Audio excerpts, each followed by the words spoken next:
discussing and reviewing on Atomic Habits by James Clear. Uh, I want to share the story behind how I stumbled across this book. I came across this book last year, like in early 2021 around, and then it was shared by one of the friend, and that was the free version out of somewhere, like it was the free version. And I started reading. I i actually read through the introduction thing. Yeah, for like I did not finish the introduction because the story of the author James Clear is kind of it starts with a very serious note. And here I want to add up is that uh, please guys, please always try to support every writers out there instead of getting the free version. I kind of felt bad. uh, One of my friends said you should not have done that. So I deleted that free book, like it was this same book, but then I went ahead and bought to support, right? So as the term atomic habits, atom, like as we know, that is a unit of any mass, right? Is the very smallest unit used. So atomic habits, like small, but the habits which usually builds us up. And yeah, so I would start with the author's story. He was like everyone we know that he was good in baseball. Like he was good at sports when he was since he was 4 years old, James Clear. So one day when they were playing baseball, one of his friend, they hit the ball, and the bat, it slipped out of his hand and it straight hit into author's or James face, and it crashed his this area of his face. And immediately, like all the inflammatory reaction and everything, it started off. And uh, he was confused, and everyone was so confused. Bleeding started right away, and then he got fainted. So I mean, not exactly faint. Yeah, he got fainted, but then he was tried to revived by all the coaches and his friends around. Uh, he thought that okay, that was a very minor incident. So everyone thought that it was a minor incident because he until that he was conscious. Um, yeah, then they took him across the field by holding him, of course, to the school nurse or something. And then they said he needs to be taken to the nearby doctor because they tested him. Like they asked certain question, what year is it, what's his mom's name, and he instead of replying fast, he took some time and then was giving the wrong answers. Like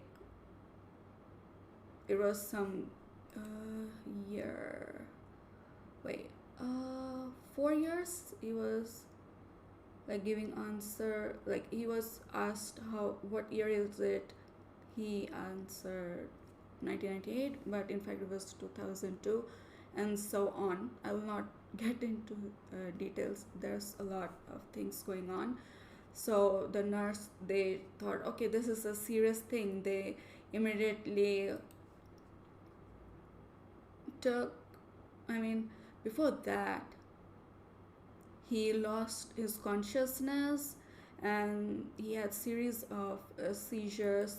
But then he was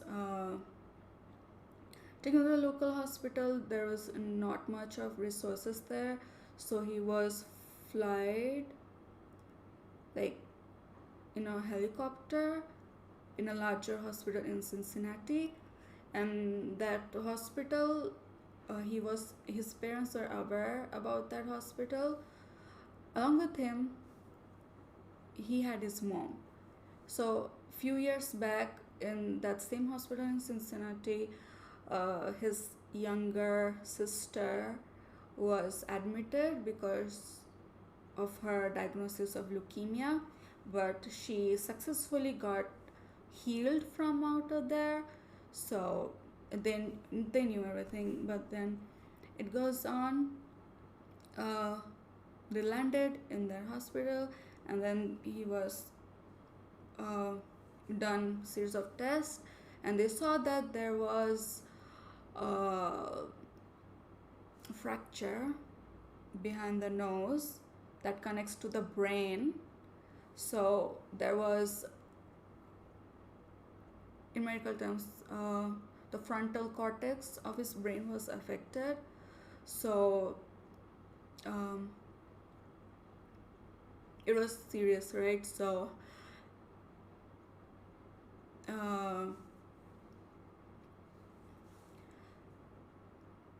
he slipped into coma. So yeah, after coma happened, obviously his parents were all panicked, and his dad had to confront his siblings that his dad cannot attend one of the ceremony of his sister, and it was hard for them. But then we move on to his recovery story, that it started off slowly. Like, it's like in any other major accident, the patient wants to recover fast, but it never happens as they think it would happen, if that makes any sense. So his recovery was slower. One time, the ENT, the ear, nose, throat doctor, they, I think, no, not the doctor, the nurse asked him to blow his nose to see how affected that area is. So after he blew the nose, like, by the process, one of his eye came out of the socket, and then it took time for him, like few months. The eye moved back to its original place behind the socket. It was that fragile. So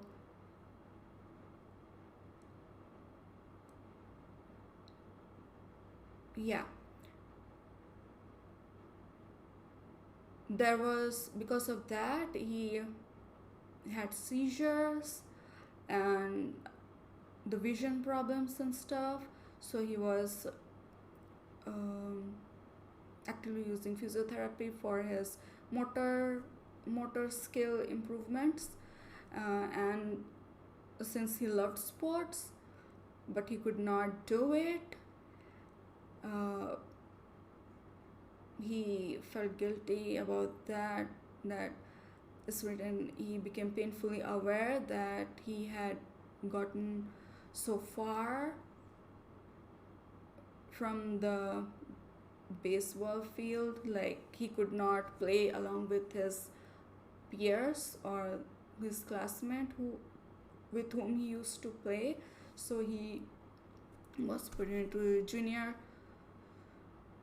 and oh yeah, he was allowed to play with his junior but not in his age category. So this all happened, but despite that, he here's the turning point comes along. Even though he had gone this major thing in school, the trauma and stuff, when it comes to his university, when he joins it, like at Denison University,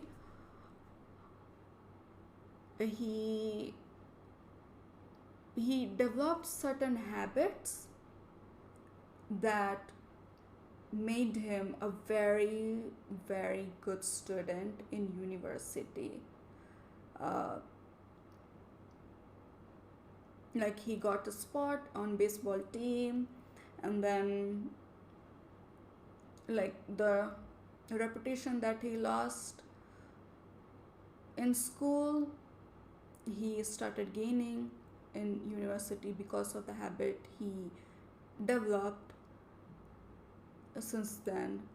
So he was uh, he was into gymming.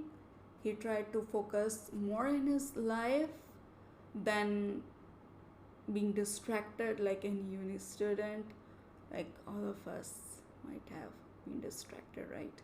So here's the point of thing which I want to share, that so there are certain phases that comes in our lives, like the we say the huge traumatic phase, which always turns our thought process, the way we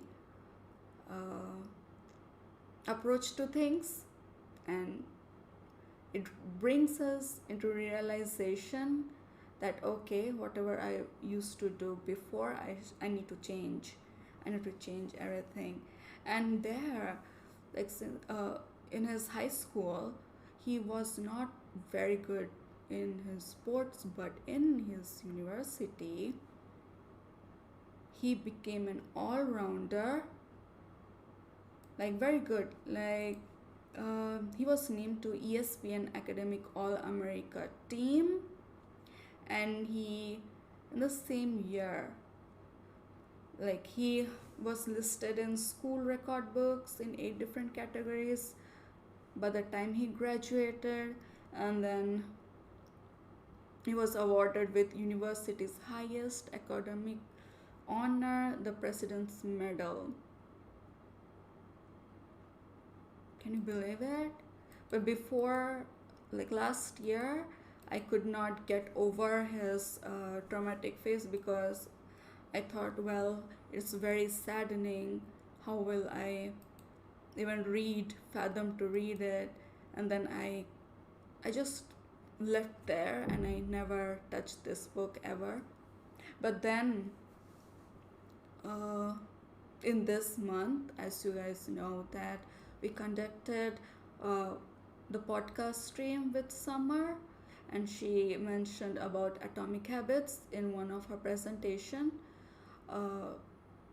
So during that time, I realized, oh well, I really need to, like, I know that what's there in this book, but I really need to dig in and kind of do this book club, so we can share our knowledge. Let me catch up with the chat. I don't know if I will. Somewhere my life doesn't seem I have more mistakes and bad habits.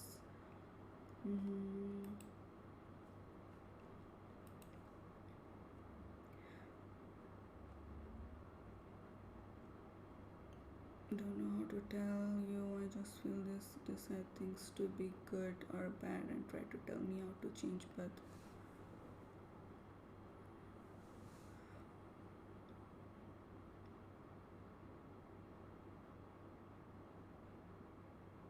Oh, oh,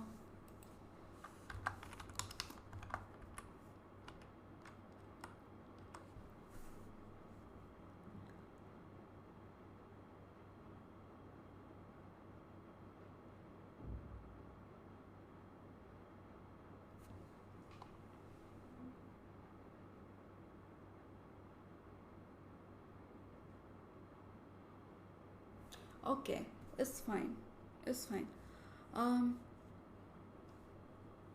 yeah, this book is actually, I would say that you don't have to follow each and every steps or laws that's given in the book. You can tailor it to your personal need. But since last year, I've been like, since last year to this year, I personally had been like struggling with um, what would I say? That I used to work a lot, like a lot, even after streaming. So I needed something, I needed to improve my own habits because since like after a period of uh,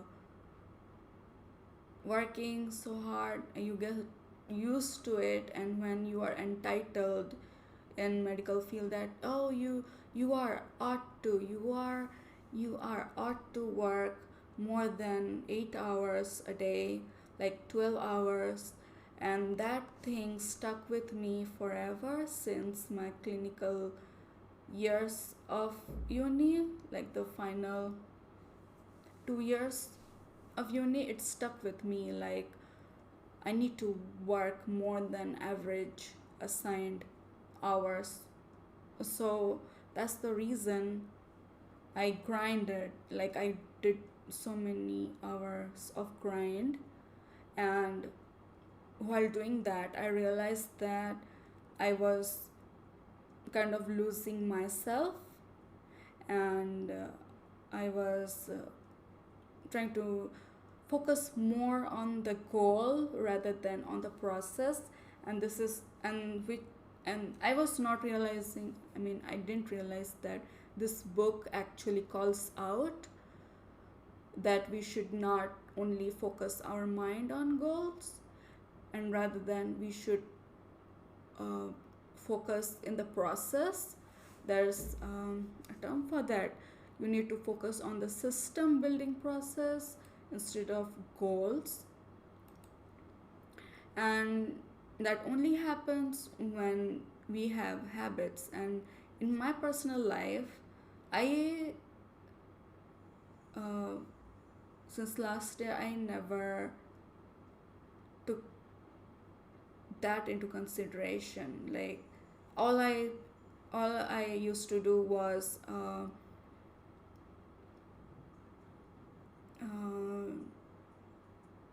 study for a very very very long hours a day, and then I used to obsess over the thoughts that what should I do, like what I wanted to do, rather than actually doing those.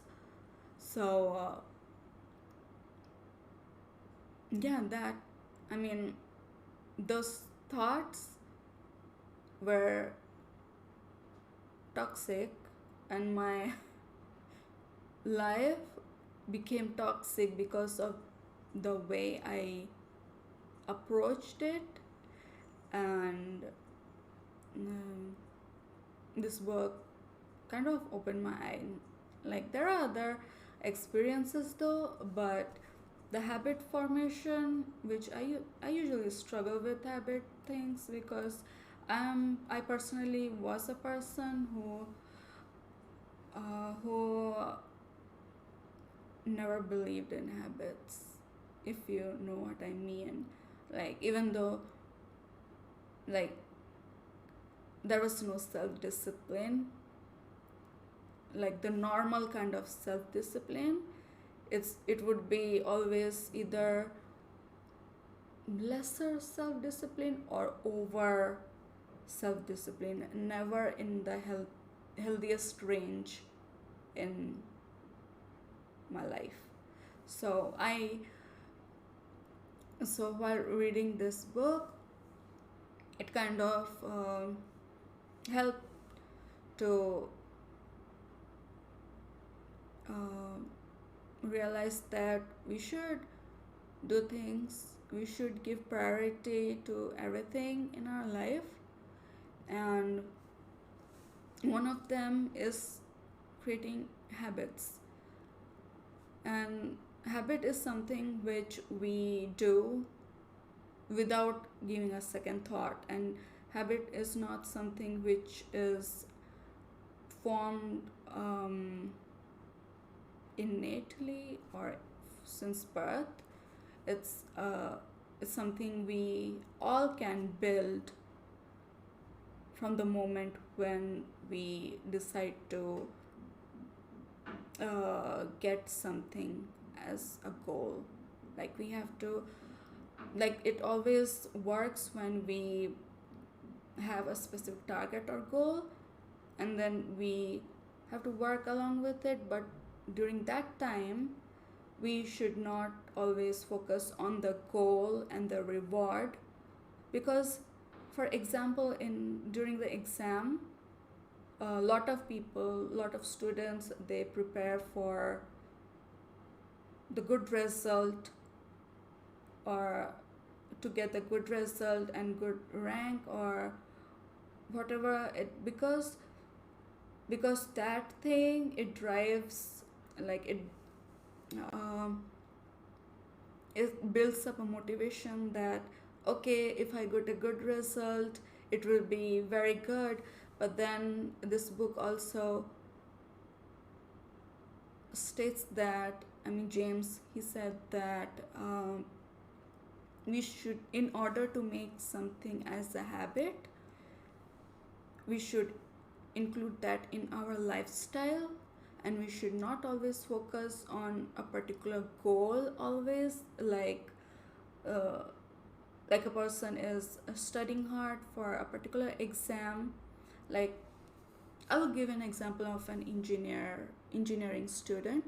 He would be studying so hard to get a very good marks in his exam, but only focusing on the exam and studying won't make him a good engineer after all, because it's not only, it does not only stops in the exam, there is life afterwards the exam.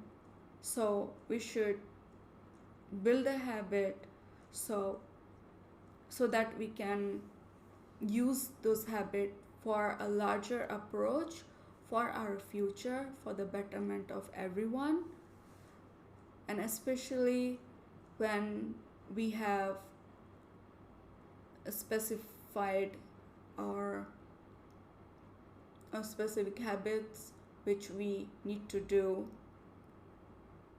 every time, like solving questions all the time, not only for exam but for the real life scenarios. It would create a better person, like it will be creating a better need to just, while doing that particular habit, like everyone works for the goal, like everyone, even the one who fails in the exam, they also work for the goal.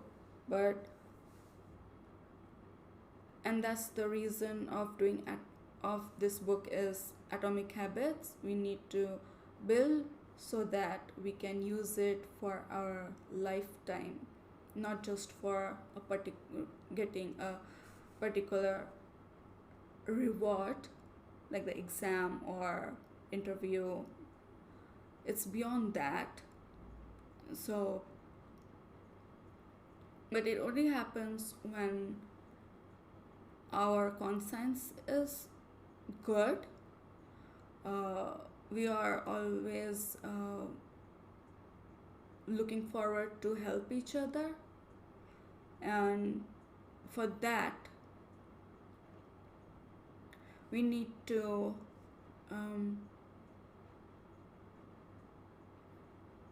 build the habits for betterment. There is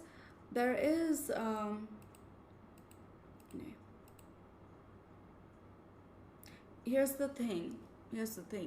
So there comes a point, and I saw this in my personal life as well recently, that when you work so hard for an exam or interview or something that is coming along, it it goes up, like the curve goes up and up, like you can see the progress.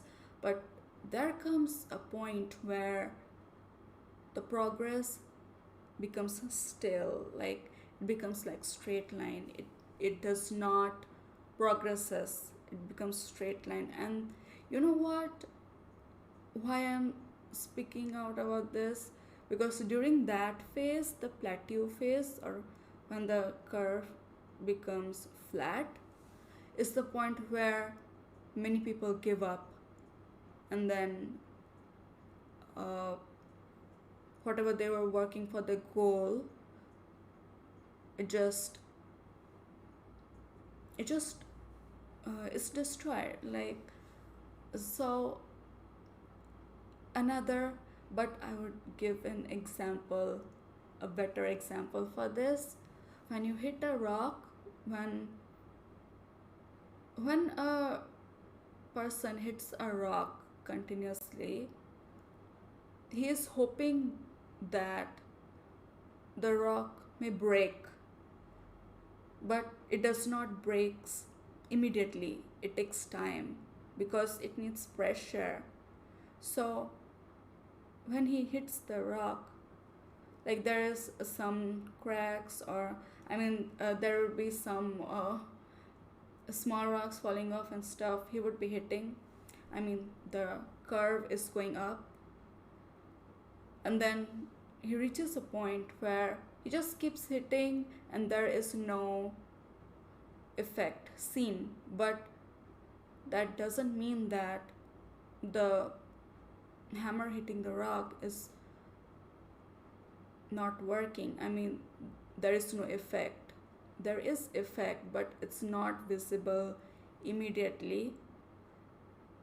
But there is hope in that person who is doing it. He knows that it will break, so he keeps beating, even though he cannot see the progress. That's the plateau phase. That's where many people give up. And there comes a point where that person is not expecting, but it cracks. The rock cracks from top to bottom, and it happens only when there is perseverance of the habit. There's the term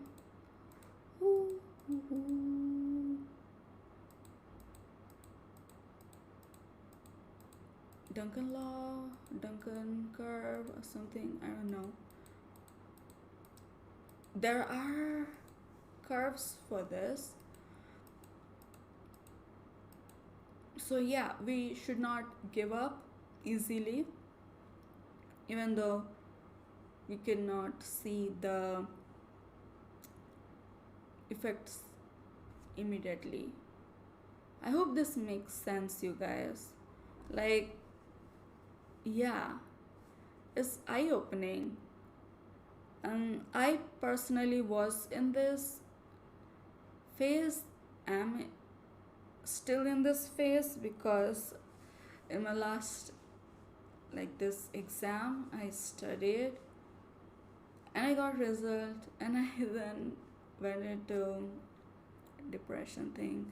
You guys are on Discord, you would know I I'm kind of verbal, but not really. But yeah, um, I'm in this plateau phase, but that does not mean that our hard work is gone to wasted. Uh, how okay? How our habits shape our identity, and how our identity shape our habit. So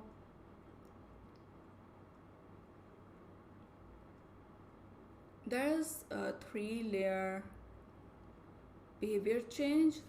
The outer one is the outcome, the middle layer is the process, and the inner is the identity. uh, the first layer, the outer layer, the outcomes, it is concerned with changing only the result, only the outcome, only the outside. Like people always, there's a thing here. People always praise the person who has got a very um,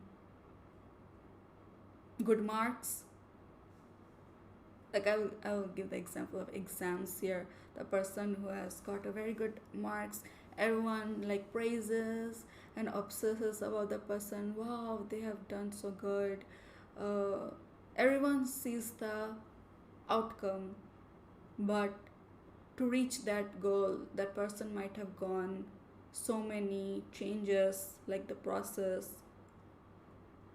the habits in the system, like implementing a new routine or decluttering and stuff, like small little habits which build up to become the better one. And then the third and the deepest is the identity. It is mainly concerned with changing our belief, the worldview, our self image, our judgment about ourselves and others.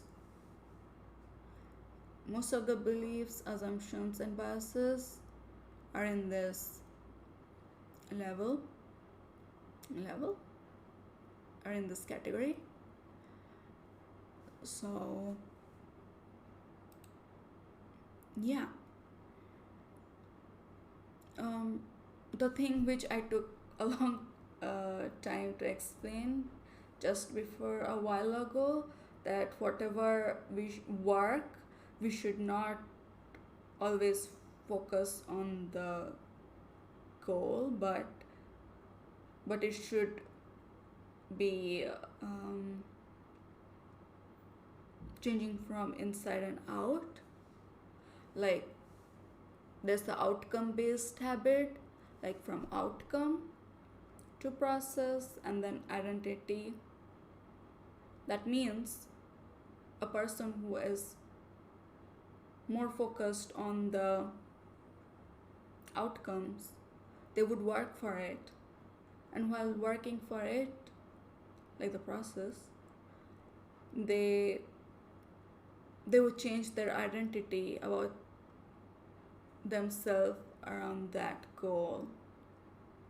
Like if someone wants to get a good grade, they would work hard for the good grade, and then while doing that, the identity changed into, oh, I'm a student and I need to work hard. And yeah, but the identity based habits are it starts from inside and out, from our identity, like who we are, who we believe we are. Are we a healthy person, or are we unhealthy, or do we think ourselves as a writer, do we think ourselves as biologist? And it starts from inside out, and that is important because it lasts for a long time. For example, for a writer, He knows in his heart, they know that, okay, I'm a writer. That's my identity. I am built for that. So they would work for it. And while working for that, like, they know that they are good at writing. They would work more fan fiction novels or biography or stuff, and then ultimately they reach the goal, which is to publish their own book. So it's very important for us to have this identity for ourselves, to know who we are. And it actually helped me personally. I want to say this again. This is this is something I used to not share openly on Twitch, like, because I had lots of self doubt. Ever since I started, I was like I have been a doctor, but I never said anyone openly when I started off streaming that I'm a doctor and stuff, because my identity was not stable that very time. I had impostor syndrome issue thing, when I felt that if I share this openly, people would either ignore me or they would get more obsessed rather than being humanly friendly with me. And I used to crave for that friendly people. Hi Azila. So I, because of this imposter syndrome, the identity, the core part of this thing, it was not well or not settled enough. So I, since it was unstable, it was hard for me to work or in the process thing or the habit building or system to reach my goal. So I later realized that, oh well, I love people. I need to, and I'm good at this. Like, really, guys, like, I don't want to brag, but I love wait but I love talking with people, in the sense, in a clinical way. I was good, like, I am good, and the clinical diagnosis and clinical things and stuff, but I lacked in that belief system. So I never worked towards my goal, and it took time for me to it took me like 1 or 2 years to realize it. So because of the defective belief, I did not do well in the exam for 2 years.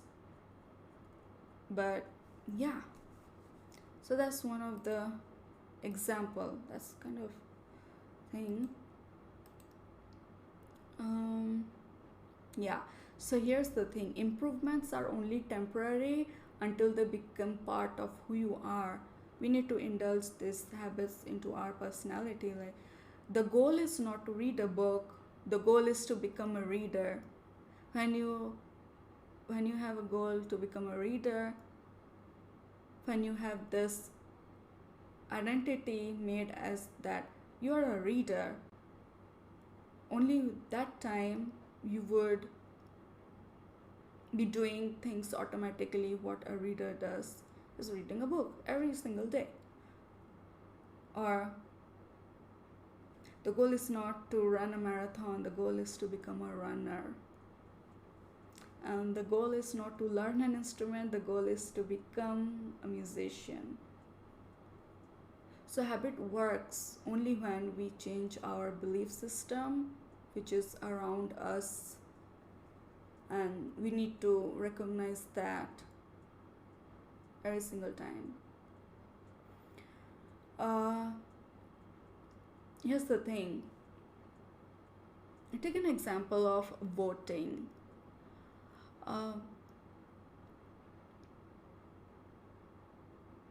When like that as when we go to the vote, the day when it's a voting day, we get ready, get out of the house, and we go into different directions of the road until we reach the voting booth, and then we come back. So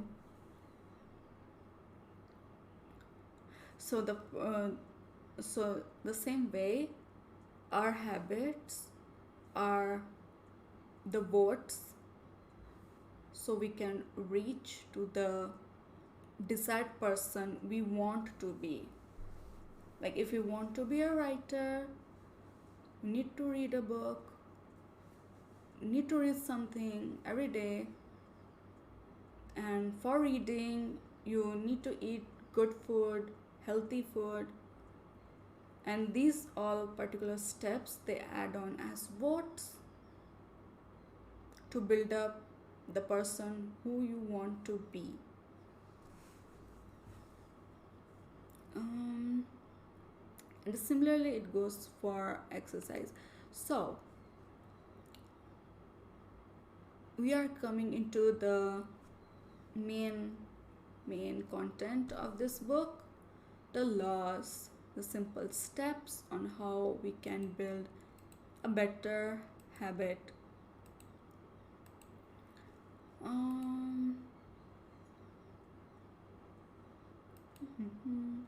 And while we trying to make something as a habit, our brain, it starts to take every or grasp every information along the way. Which example should I use? Like a student's example, it would make everyone understand. So if a student studies for an exam, if they get the result,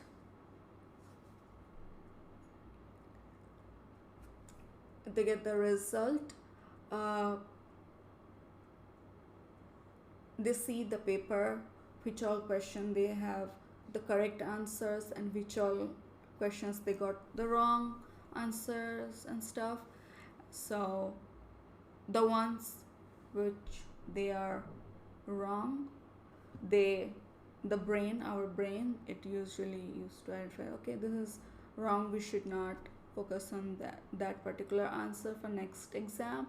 We should keep the answer which is the right one for the next upcoming exam. I mean, the brain is always there to screen everything while in the process of habit making.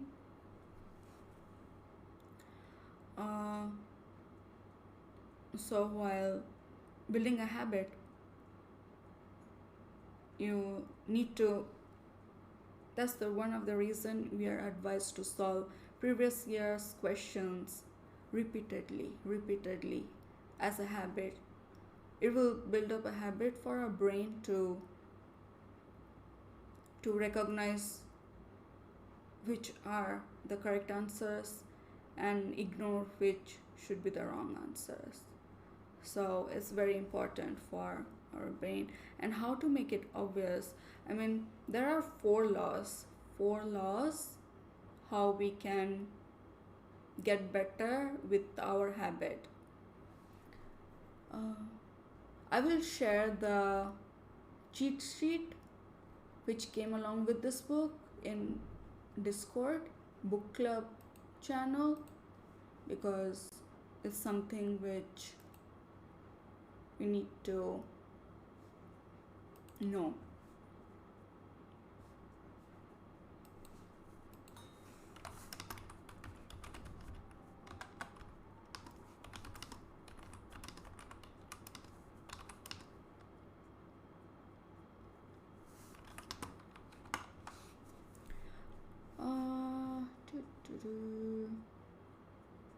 So the first habit, the first law, I would write it down here because it's easy.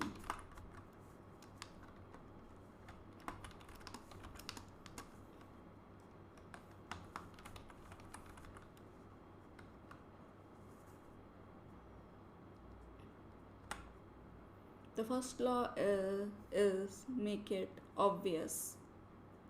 We only start to build up a habit when the particular task is visible to us, and our eyes is one of the organ on which we rely a lot for almost every single thing you can imagine. I'm talking for the ones who have good eyesight, not for, I'm sorry. So we need to make the things obvious, in the sense we need to give that a particular priority. Like it should be in our eye level, we can see it in front of us. Like if you want to be a writer, you always should have pens or writing stuff in your desk so that it can become a habit, a good habit, and you would always write it stuff and everything. And it also goes along for the digital thing. I don't know which chapter it talks about, but there is a thing called segregation, like division of particular areas of a room or a desk or app or everything for a particular task. Like for using, if you have a tab and a laptop and a PC, you can keep, and a phone, you can use phone only for social media stuff. It's assigned for that. You can use the laptop only for any, like checking on the emails and stuff. And you can use PC for only working, and then tablet for anything else other than that, like hobbies, drawings and stuff. So it really helps to make things obvious. And also in our room, we can assign a desk only for studying or working, a table only for eating, dining, couch only to relax. And we should not, here's the thing, we should not jumble up all the tasks at once. Like we have to psychologically segregate it to make our things done. Like like James personally gives an example when he says that when he started his writing career, he used to work through his kitchen table. He used to write and write and write without thinking about personal life. Only he used to write without taking breaks. But the dining table is meant for only for eating and not for writing. So later on he changed his place and he started assigning each area for each task, and that's how you would make it obvious. I mean, that's how our brain would recognize how or where we should do which task. And the second law is make it attractive. Humans since evolution are always drawn towards attractive things. So, to make, in case you want to do something or make a good habit, you need to make it attractive.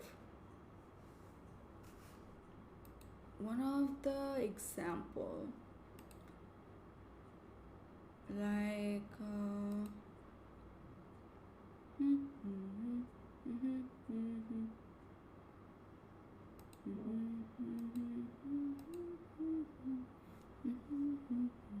yes, actually the thing is, we need to associate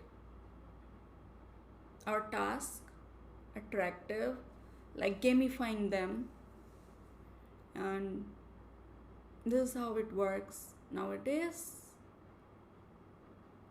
I mean, I've seen it, like gamifying the work. It like trying to indulge the real life scenarios with your task while studying, example, in medicine or any other. It will become attractive when you would study along with the clinical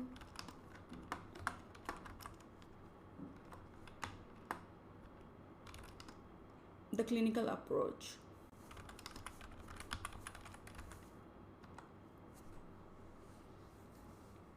So, in our example, whenever we used to have the clinical classes like medicine, surgery, and so on, we were exposed into the hospital so that we would learn better. We would know how theory comes into play in real life. This is one of the example, but there are a lot of examples where you can make things irresistible or attractive. Yeah. Like in human, since our forefathers, ancestors, I would take the example of food. Food was attractive, food is attractive, it will always be attractive.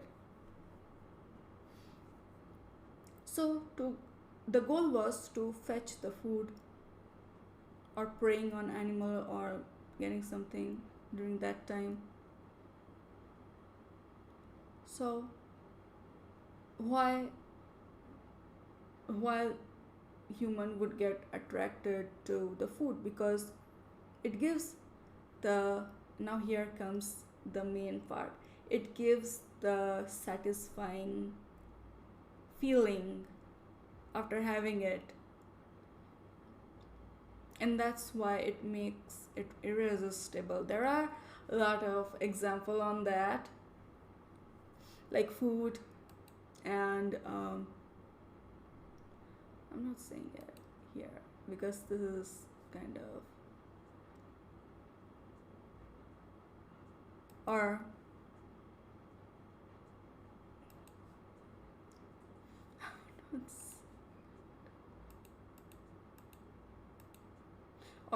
the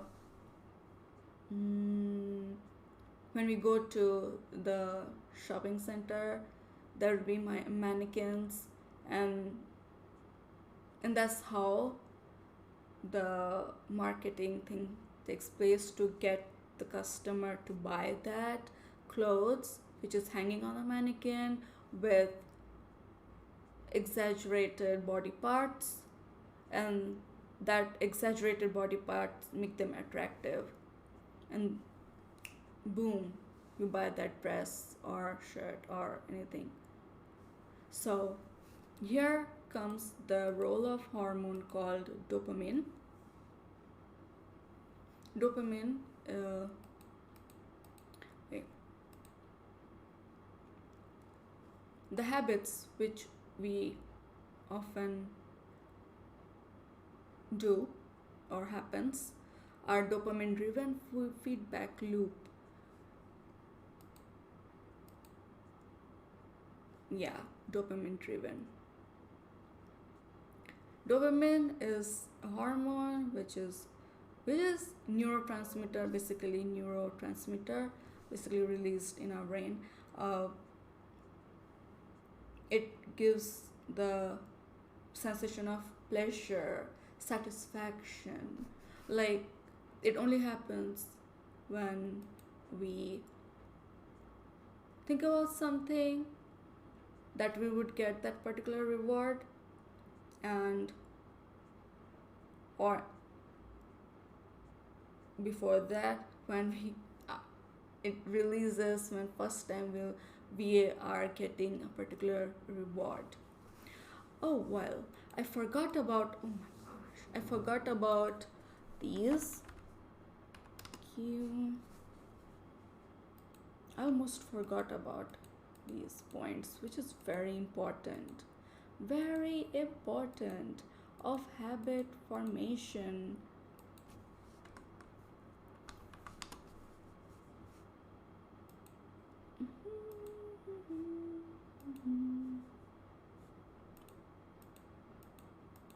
No, where are we? Where are the, yeah, cue, craving, response, reward. These are the four basic. This is how a habit works out. Cue, as in something we think about, a particular thing. Suppose wait, I would give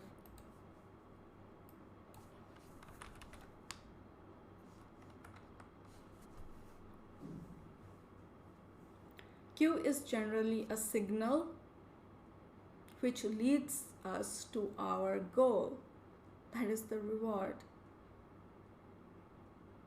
So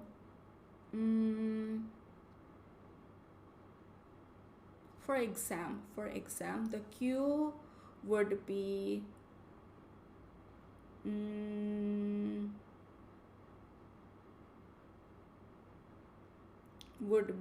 stack of books on our desk. Those would be the cues. By seeing that, you would think, oh, that's a book, I need to study for exam, let's go. And then we study. Craving, as in the motivation thing, it comes under craving. After cue comes the motivation. Like, you might have, everyone looks at this, like I've seen it, I myself has gone through this. After studying, like, you know that, okay, here's a book, I need to study, and then you are like, I need motivation. When there's no motivation, I need motivation to study.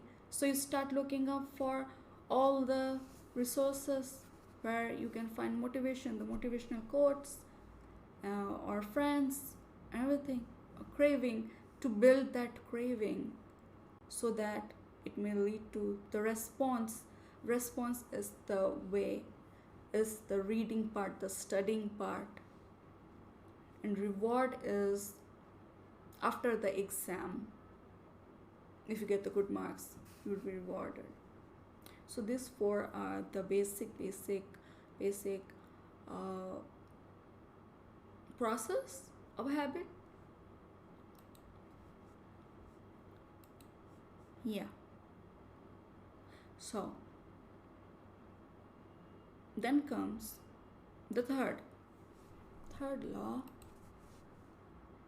I missed a bit. Isn't a bad habit obvious to yourself? Yeah, good point. Good point. So I forgot to mention this, that there are two kinds of habits that forms, obviously the good and the bad. So we are working on, for these are the law for the good habits. I'm not done yet. I will share the ones for the bad habit, and what are the bad habit is just opposite of that. So I won't know it's bad. Why is it obvious again? Obvious in the sense when you know that it's there. Make it present, make it obvious. It's not, wait. I will share the third law and we will go on to in details of that. Okay. This is the third law. Make it easy. So when I know it's bad, well, I know there's my daily even. Well, I know it's there. I have my daily, even 2 hourly reminders for. So, yeah, we'll come to that. Why it's attractive to do what I don't. So second also there, yeah. Making it easy. I will finish it up and then we'll really dig into it, because I actually want you guys to understand first what are the laws, and then I would dig it. That's how I just do it. Right.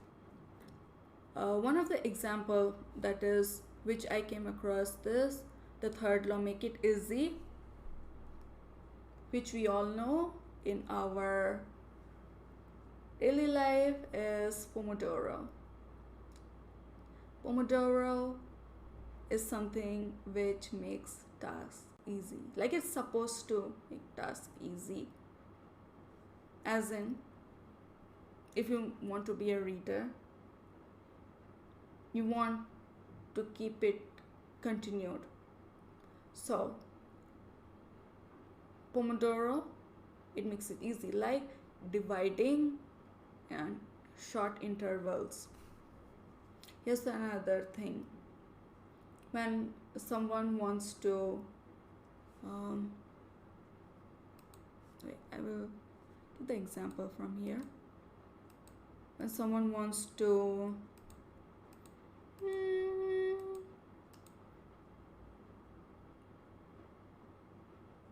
lose weight, or it's just an example, right?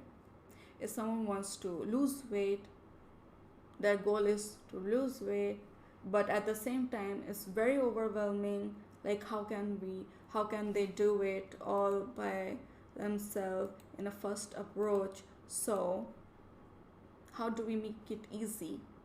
We make it easy by just starting off slowly in the sense, on the first day, no one is forcing you to just run a 10-mile distance or something.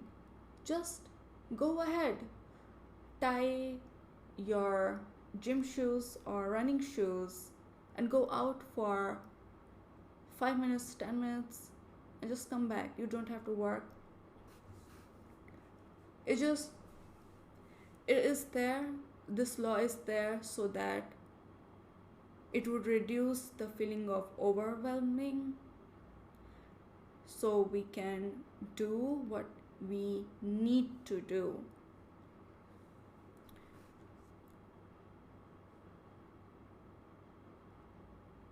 Here's that: walk slowly but never backward, even though you're going forward, like you're moving in the right direction towards your goal, your destination.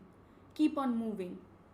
Even if a person, here's the thing, even if a person, someone fails or gets a low mark than expected, and you are all caught up with that feeling, oh, I'm a failure and stuff, and that, only one thing you can do is keep moving on. Keep moving on. Don't go backwards and follow the old habits. No. When I said that keep moving on, you need to follow, like you move on slowly. Nobody is like saying that, oh, you have to go fast. No. Move on slowly, but apply new habits, new studying habits, new approaches, and denying or trying to get rid of the old habits of studying, like studying for like the longer hours without even understanding what you're studying. But here's when the word comes: study smart, not hard. So that's the third law: make it easy. And the fourth law, fourth and the last law for the good habit, here I'm saying, is make it satisfying. It's as simple as that. Now here what it means, or make it satisfying.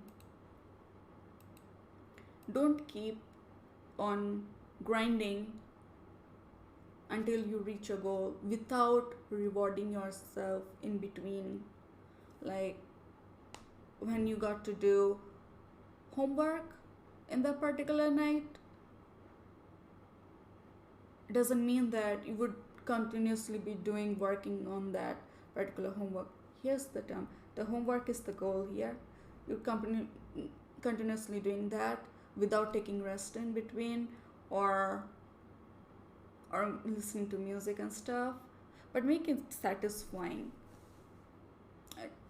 Include certain tasks in between which intrigues you, so that it would motivate. It would really help you to achieve your goal.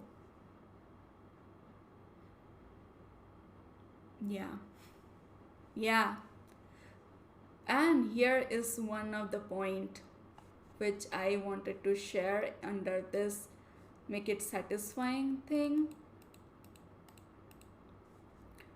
I just came across a while ago, but it is very important, like seriously.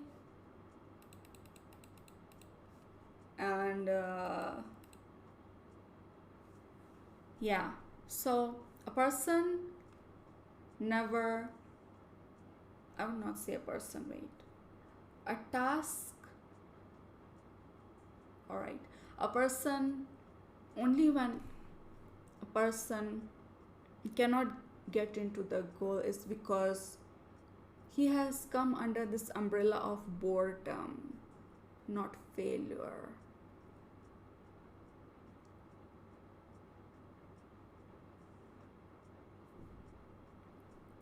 So boredom is the killer negative thing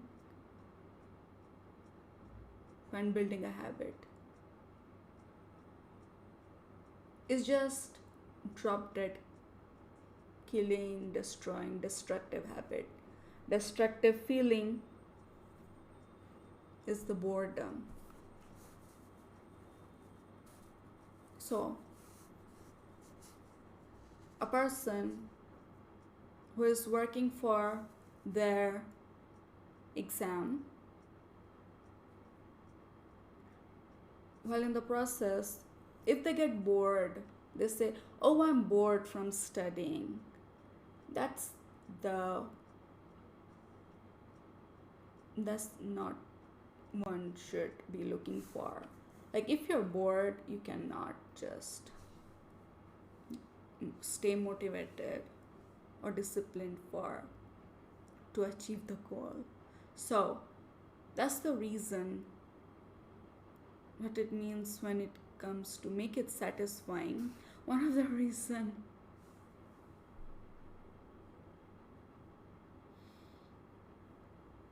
I don't know. I mean,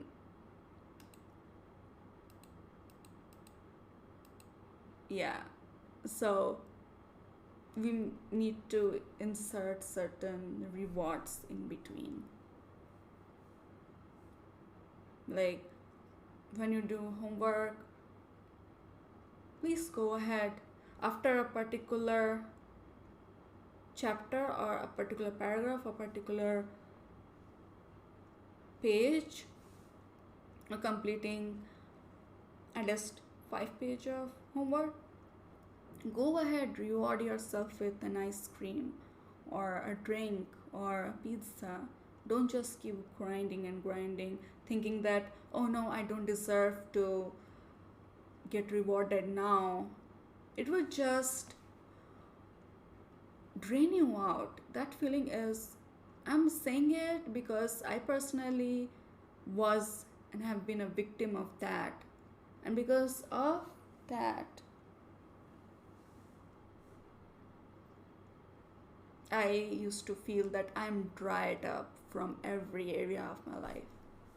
So that feeling should not be there if you want to build a very good habit.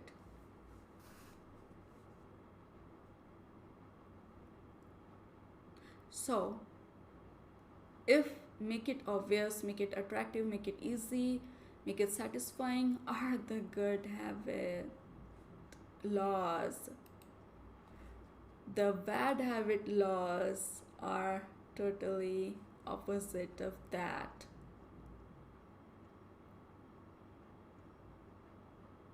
I mean, how to break, I'm so sorry. How to break a bad habit is totally opposite of that. If you want to break a bad habit, what's the opposite of the first law? Make it obvious. Like, make it obvious in the sense, make it visible. To break a bad habit would be to make it invisible. I would share this cheat sheet on Discord because I really need everyone to know this. Very good cheat sheet. And probably I would like to share the website.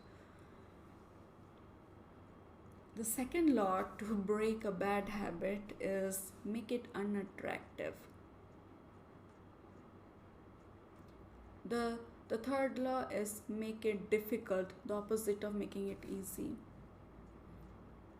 And the fourth is make it unsatisfying, the opposite of satisfying in case of making a good habit. So make it invisible, like reduce the exposure, remove the cues from your bad habits from your environment. So yeah. So here James, he gave an example of the Vietnam War veterans, where the veterans, when they were in Vietnam, they got addicted to nicotine. Wait, what? Which drug? Come on.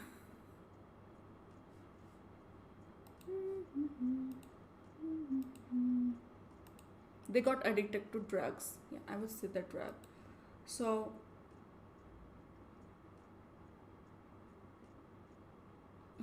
when they were there in Vietnam, they were addicted very much because the cues were visible in front of them. They could see the cues, the drugs and stuff. Like they would make friends with those soldiers who were already addicted to drugs, or and it was available everywhere. The cues were available everywhere. So when they came back, when they returned to their home in US, they it was easy for them to get away from drugs. Like the relapse rate, it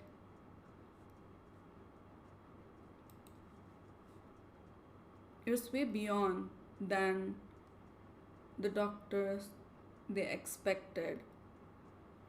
We're talking about how to break a bad habit, Ray. So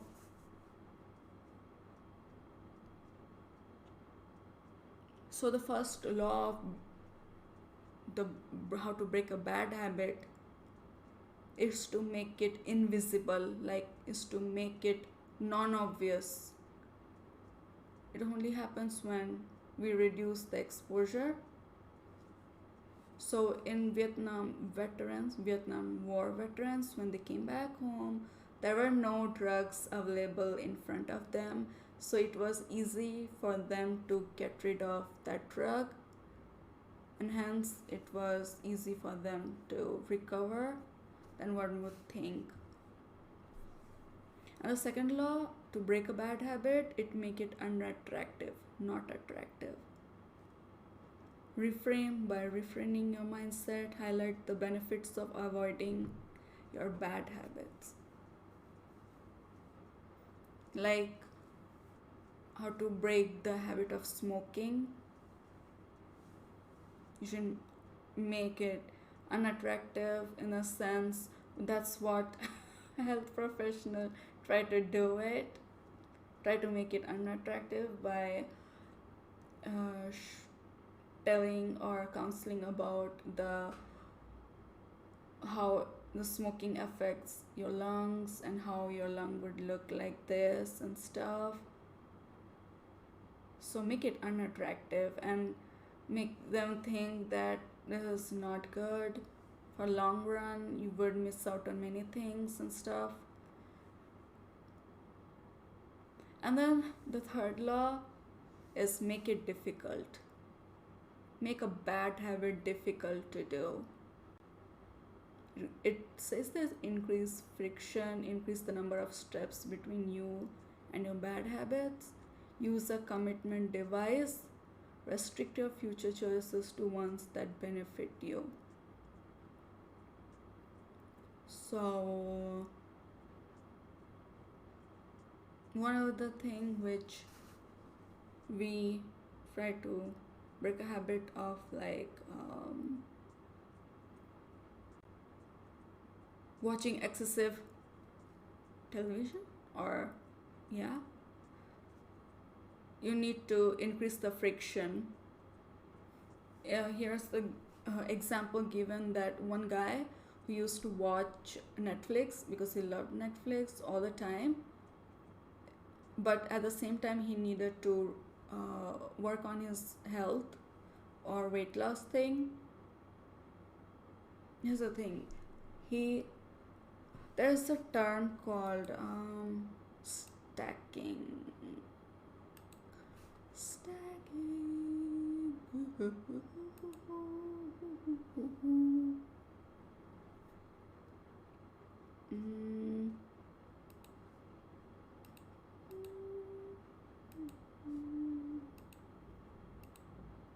Like what he wanted to do was to watch the Netflix. What he needed to do was to work out. So what he did was, he was an engineer, so he did coding, that whenever, and he had a stationary bike, so he fiddled with it, and then he attached it with his laptop and TV, and he made a setting in such a way that when he is riding his stationary bike, if his speed reduces, the show that's running on Netflix, it gets stopped. It gets paused until and unless when he reaches a particular speed, and that's cycle. bike. So in that way he increased the friction, like the effort that you needed to do a particular bad habit. He made it difficult by doing his workout, and while doing that he he create he stayed attached to his goal of losing weight.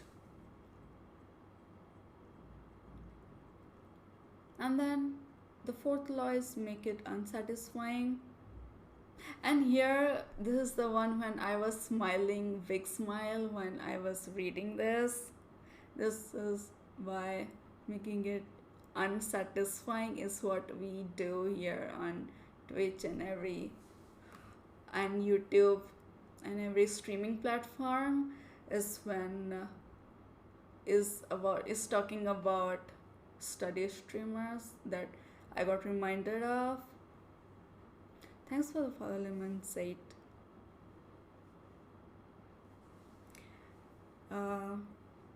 Get an accountability partner. Ask someone to watch your behavior. That is unsatisfying, but it works for us, right? So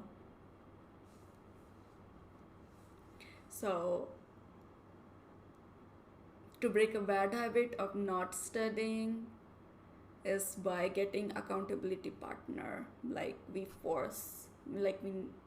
get someone to watch over us, to keep checking on us, keep asking questions. Oh, hello, what are you working on? Or how much work is left with you? What all things you're working with? Like, in example, I have a workout accountability partner. I have partners. Like, we check on each other, what we are doing, or which kind of workout we are doing. And while saying that to them, it creates a thing in our mind that, oh, we need to do it, because now I have told them, I shared that with them.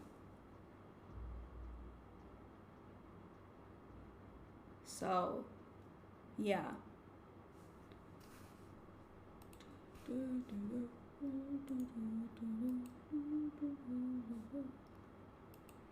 And another is create a habit contract.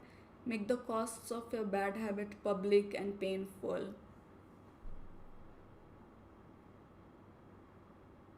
Make it unsatisfying to break a bad habit.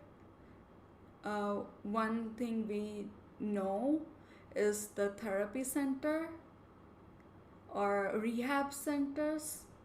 To break a bad habit, break the addiction thing, is a process where each one of the participants stands up and says about their struggle, that what all things they went through, and then they at the end they say, hence I have decided that I will not do this, and I will start up with something better. Like, I would reduce, like in the case of smoking, I would reduce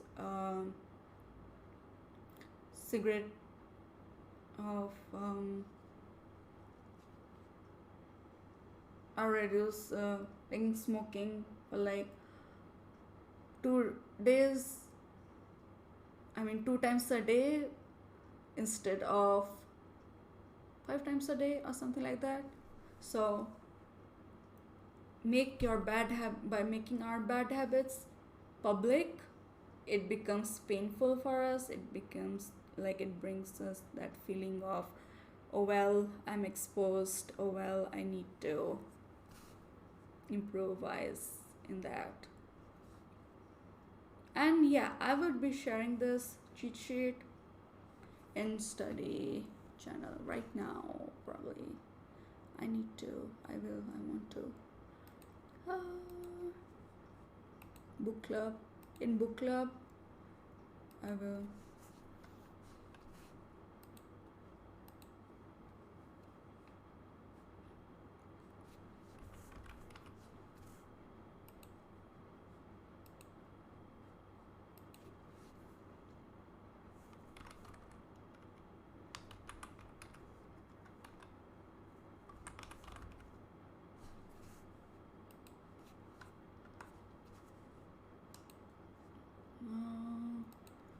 Upload a file.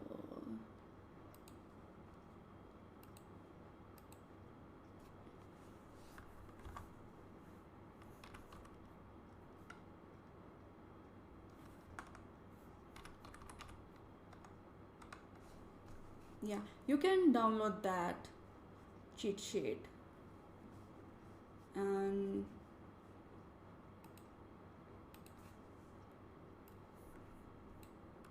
and and the website.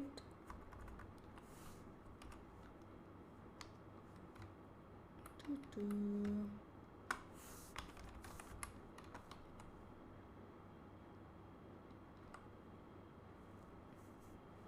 Yeah, he usually posts. I mean, James Clear, the author of the book, he usually shares blogs, his writings every week. You can subscribe to that, so there will be a lot of exercises in his book. And yeah, there is something I also wanted to share. I am forgetting about that. I don't know, you guys are bored. Just, it's okay.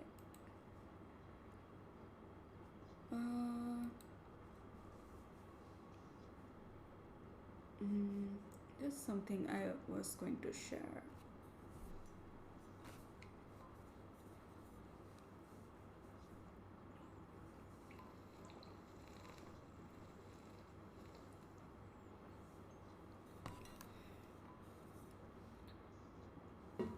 I will share the highlights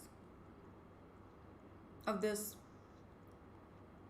word in in book club channel. It will be there in the channel itself, Twitch channel, so you can look back and try to understand it. There's something I also wanted to share. Wait, I forgot.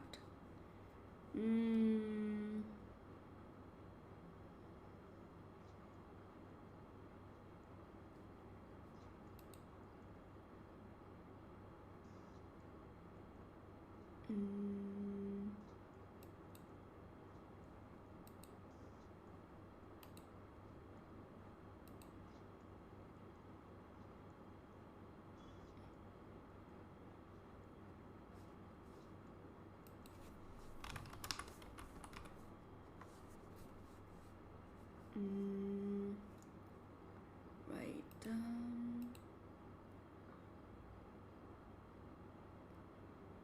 Yeah. So there's one of the thing that in our culture now, the motivation factor, the motivation and stuff is very overrated. Like, people will be like, oh, I need motivation to work, I need motivation to study, I need motivation to do this and that. But the thing is, motivation is always short term. So in case you want to make something as your habit, there should be a self discipline, because only then you would be able to keep on doing what you need to do. Example, if,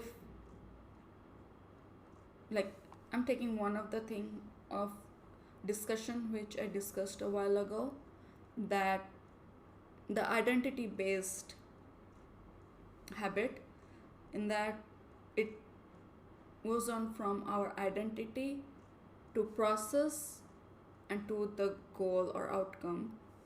So what is our identity? In this case, in the motivation example, our identity should be like, we are, like, suppose example that I'm a runner, that is my identity. So if I'm a runner, I would run every day or a particular days a week, and by that I would uh, I would get, or I would increase stamina, or I would be, or my muscles would be getting healthier and toned up, and by that, and by doing that and stuff, I would able to reach the goal, the outcome, which is winning a race.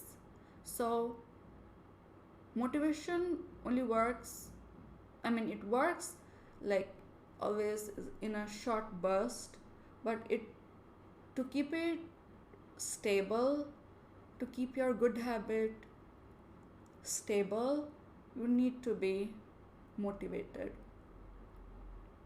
And this was a conscious choice. What if you have a bad habit towards something you didn't even choose?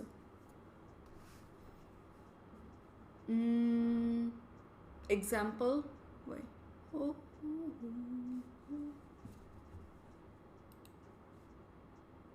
Yeah, you didn't even choose. Like the example which I gave a while ago, about the Vietnam War veteran who got addicted with drug.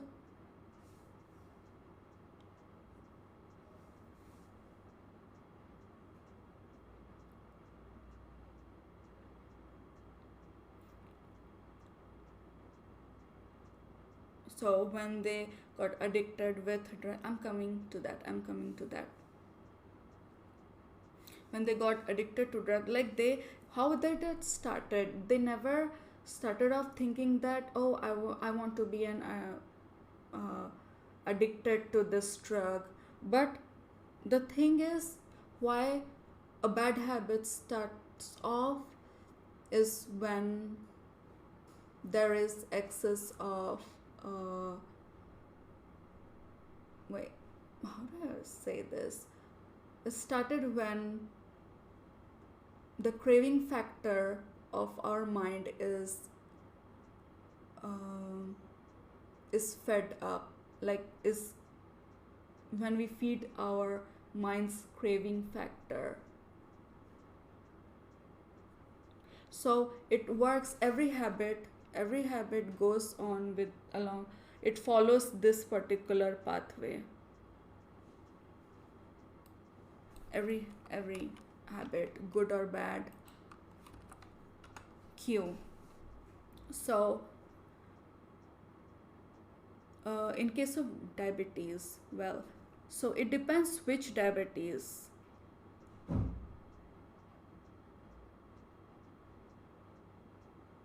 Can you be more particular about that? Like,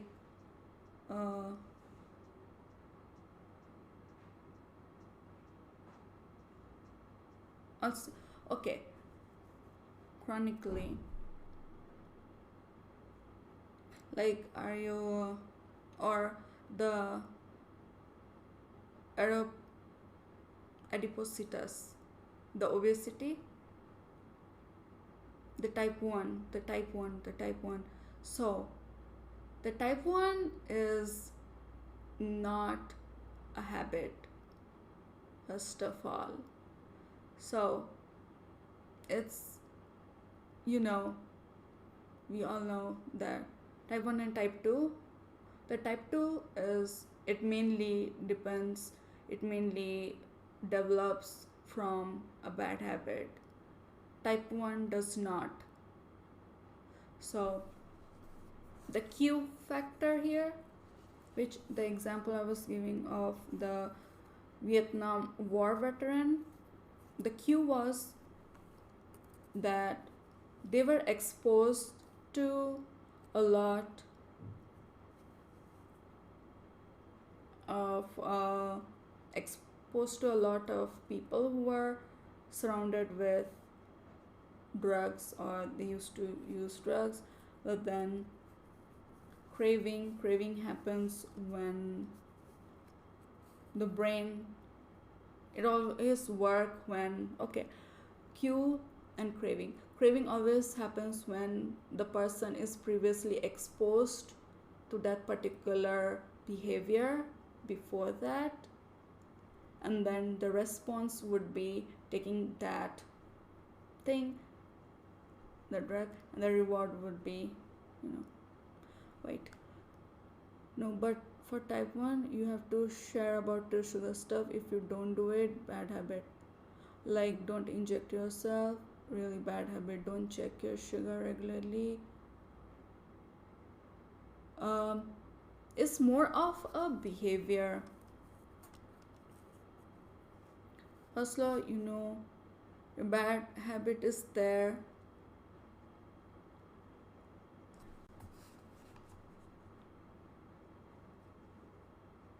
Third law, it is easy to do something.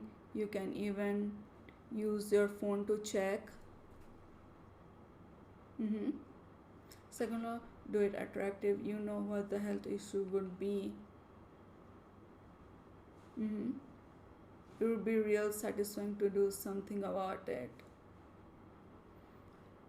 So here, girl, I'm saying you, it's not a habit. Here comes, we are not talking about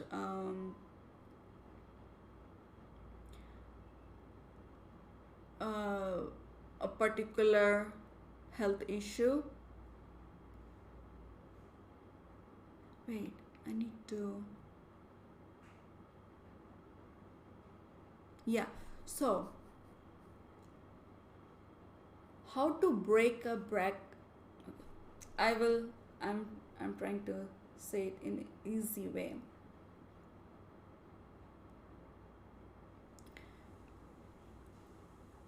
Now, don't jumble up with the law. The law is about how to create a good habit. How to create a good habit is to make it obvious. So, the first law is making it obvious, a good habit. It's not what you are doing. The law is for how to create a good habit. So, I will rewind again. I will show it again. Maybe I don't know if I can share this particular file.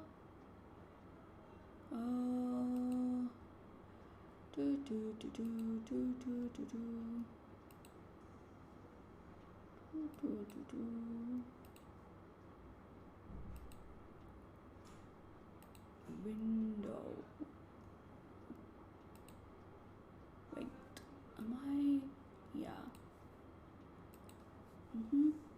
I don't know if anybody can see it, but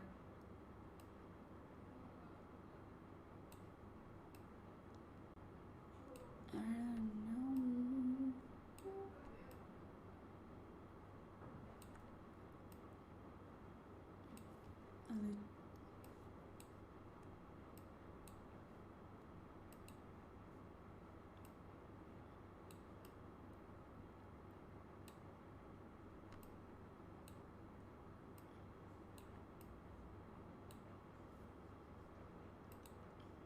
I don't know if it's visible or not. I will.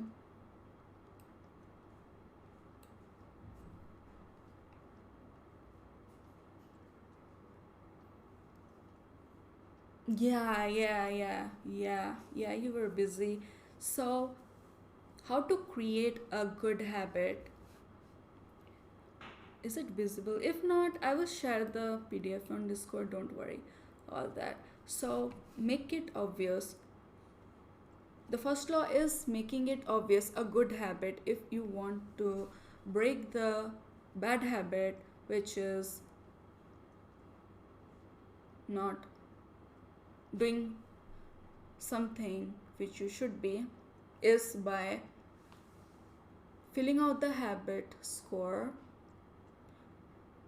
Write down your current habit which you are aware of in somewhere. By that you would know that, okay, well, this is my current thing which I'm doing. I should note it down so that I can see.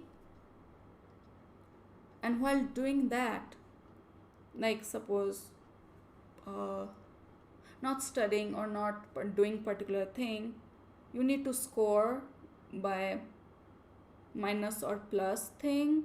It's a book. I will make a post in there in book club, don't worry, I will do it. And then the second point is use implementation intention. Yes, implementation intention is why, like like journaling. Yeah, I forgot to mention that. Like journaling really helps. I would say that mainly the bullet journaling helps. I want to share some of the ways how I do the bullet journaling. Like, I mean, if you can see it, like the X marks are the one which I am done with, and this is the, that mark is I am shifting to the next day, and these the dots, these are the pending ones. So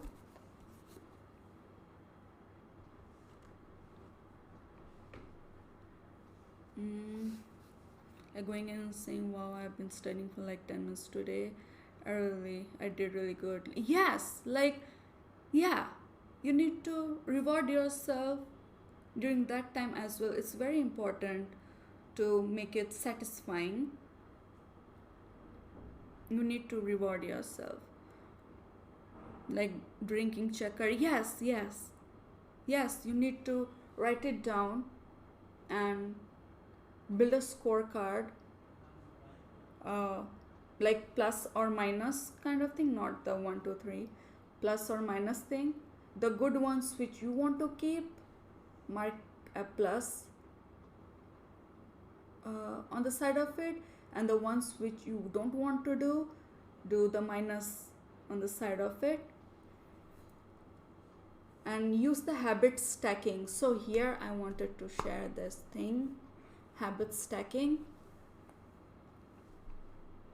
It's very important, so we can, like, a particular task can become a habit while doing it. Like after a current habit, like after here the habit stacking is, if we want to build a new habit, we must add it with a current habit. Like we have to stack it with a previously current habit, so it would help us to do the new habit fluently without having to go through the exertion of, oh, I have to do this particular new habit, I've never done this before, where should I do it, when should I do it. Like journaling, example journaling, which if you used to wake up in the morning and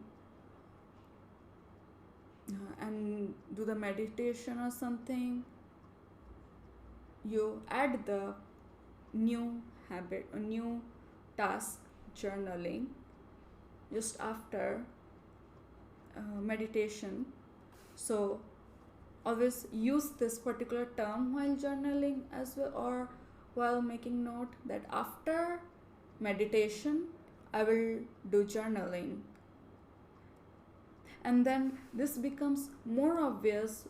If you want to make it more obvious, and if you want to make it more effective, add another term which is also mentioned in this book, by the way.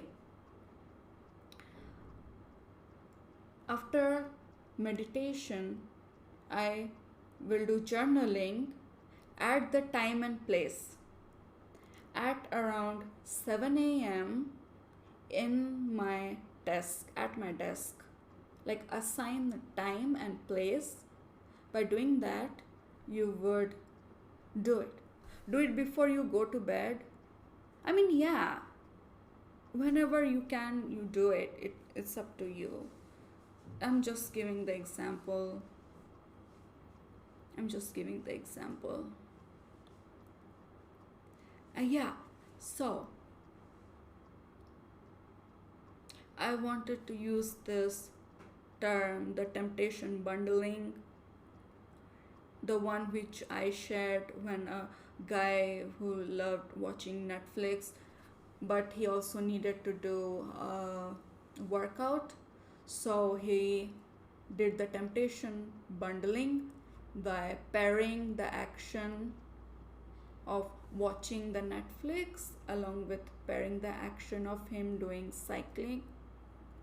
So yeah.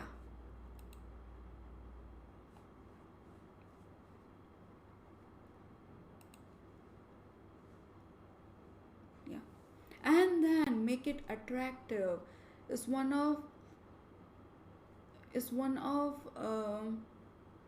the thing where we need to uh, find people, the like-minded people, the like-minded, surrounding us with the like-minded people is very important while building a new habit. There was one of the chapter where he talks about surrounding with, like, how the support of our friends, families, society, and everything works for our good. So we need to always surround us with like-minded people in order to reach a particular goal. Like you cannot, if your goal is to be sober for the rest of your life, you cannot thrive there in a group of people who drink often. Like you cannot, or the smoking people, it works for that as well. So you need to find a like-minded people.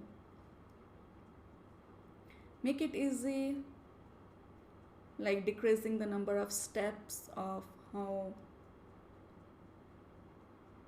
like the Pomodoro method. I mean, when you said that Pomodoro does not work for you, like it's not for me as well. I was just trying to give example for to divide our tasks in between to make it easy, like not difficult, the number of steps between you and your good habit in that way. Prime the environment, prepare your environment, make future. Yeah, so making it easy also works when we make our environment or design our environment according to our needs. The one where I shared that I think I did not, I flew off the topic. So if you want to be a reader, you must surround yourself with books. If you want to read effectively, you must always keep your desk clean, which my desk is not. So if you, like, that's one of it, to make it easy so that our brain would be focused in one particular task at that time. And yeah, you can, I mean, you can really follow it. Like it's in what would I say, it's it's compact but it's understandable enough.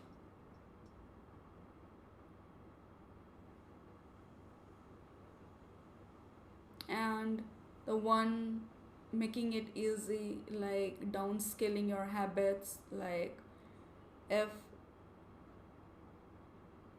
like the one I gave the example, when one wants to lose weight or somebody wants to be a runner, the first step would not be just go and run for a 10 mile or 5 mile or whatever.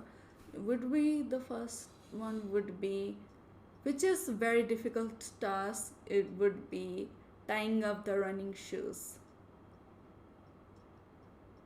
That is what you need to overcome first, and then you would be like, oh well, I have my running shoe on, I need to run because I'm wearing a running shoe. Like that's how our brain works. Like, yeah.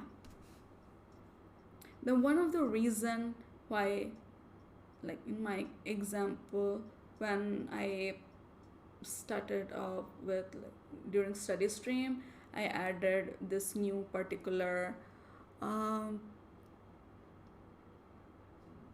channel point redemption thing, where the stethoscope, I added that so that viewers would come redeem that, and it would hit me in my mind that, oh well, I'm wearing a stethoscope, oh I'm a doctor, oh my gosh, I have to study, oh wow, I have to cover this particular thing, oh wow, I forgot about this, I need to finish this particular task. Oh, because the thing is, it is heavy in the sense, not in all the weight wise, it is weight wise as well, but the responsibility comes, like when you wear a running shoe, the responsibility comes that, oh I'm wearing a running shoe, I need to run because I'm wearing it. What's the, at least you can start off with walking for a small distance, and only when overcoming that you would be able to achieve your big term goals.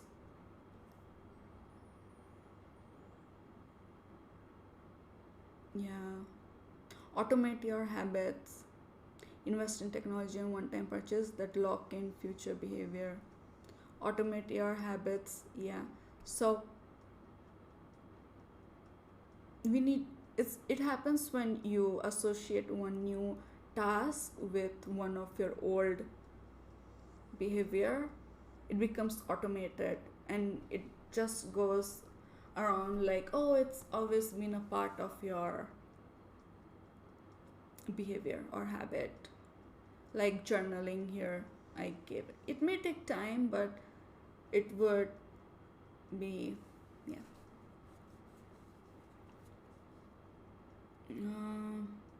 Making it satisfying, yeah, you can this.